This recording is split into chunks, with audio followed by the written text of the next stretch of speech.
second segment of the show for today.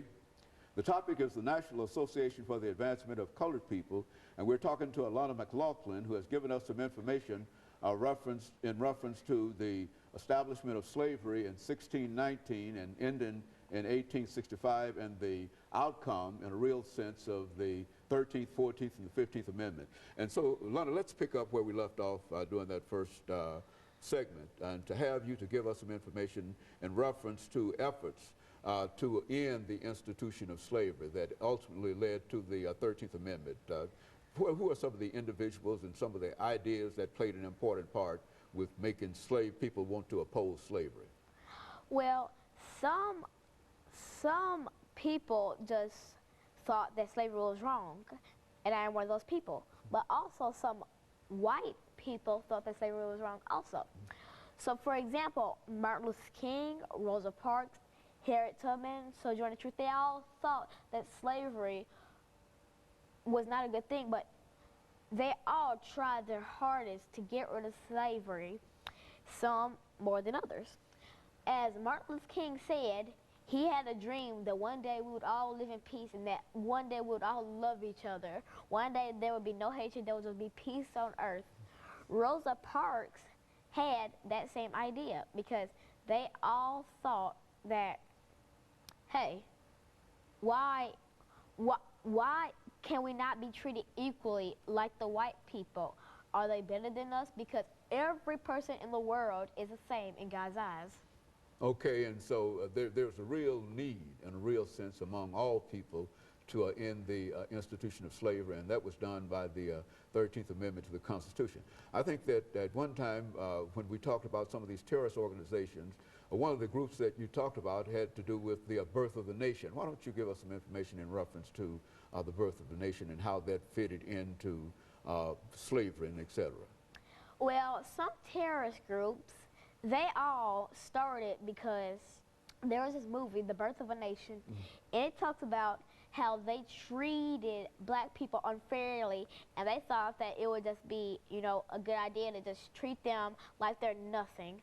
And The Birth of a Nation really started the chaos back, because when it kind of simmered down, when that movie came out, everybody just rose up, and we were all, the black people were all, well, that's unfair because we can be treated equally because slavery is abolished. And then on the white side, they were like, you are nothing, you mean nothing to us. So The Birth of a Nation really started chaos in basically Mississippi to everywhere. And so, so what about this?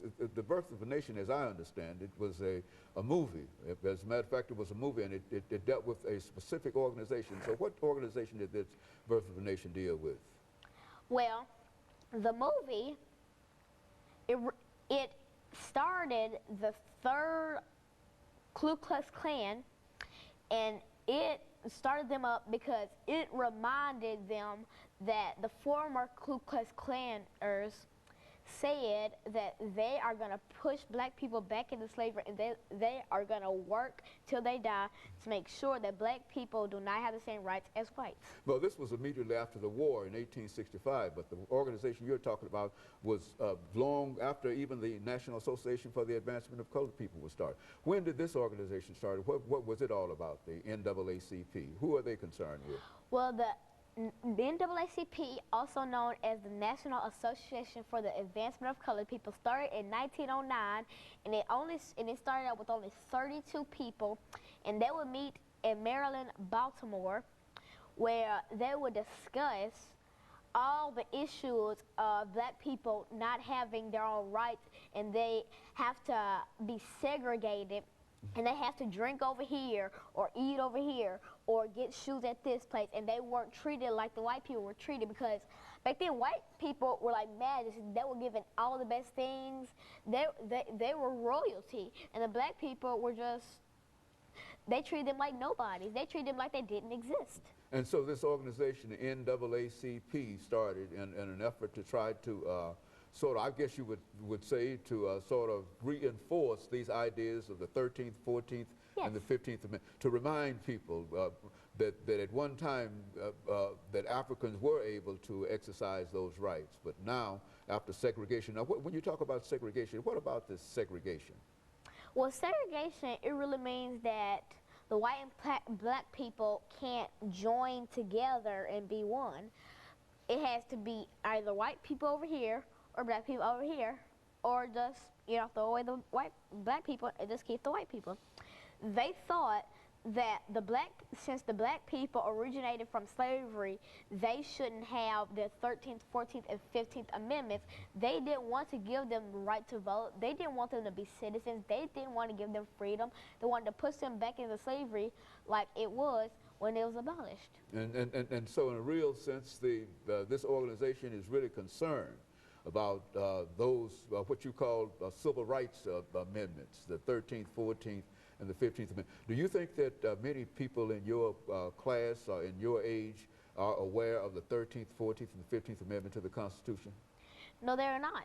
More youth and more of the teenagers or growing people up, they need to learn that their heritage came from slavery. Every black person in this world needs to learn about their heritage, because their heritage was struggle, fighting for their lives, and fighting for their 13th, 14th, and 15th Amendment. And so it's important that people your age, 9 years old, be familiar with some of the things that happened in the past, so that they might be able to do better today. Is that what you're saying? Do you find any efforts made by other young people your age to do that, to organize and help folks? Well, I started a club to stop bullying, because I fear that bullying really ties in with what the National Association for the Advancement of Colored People, that's what they wanted. They wanted to stop bullying. They wanted to stop the white people from pressuring and fighting with the black people. They wanted to stop white kids from beating and killing the black kids. They wanted to make them one. They just wanted them to combine to make a sea full of colors, to make a world with no hate. And so, so those are some of the ideas that you think that are sort of current among the people of your age group. Do you speak about these kinds of things to other students often at school? Yes, I try to encourage as many people as I can to organize things and to stop all those causes, like to stop drug use, to stop drinking, to stop basically substance abuse, or basically bullying, or suicide, homicide, or murder. Okay, and of course, let us take a short break for this second commercial break, and we'll be back with you following this short commercial break. On the show for today,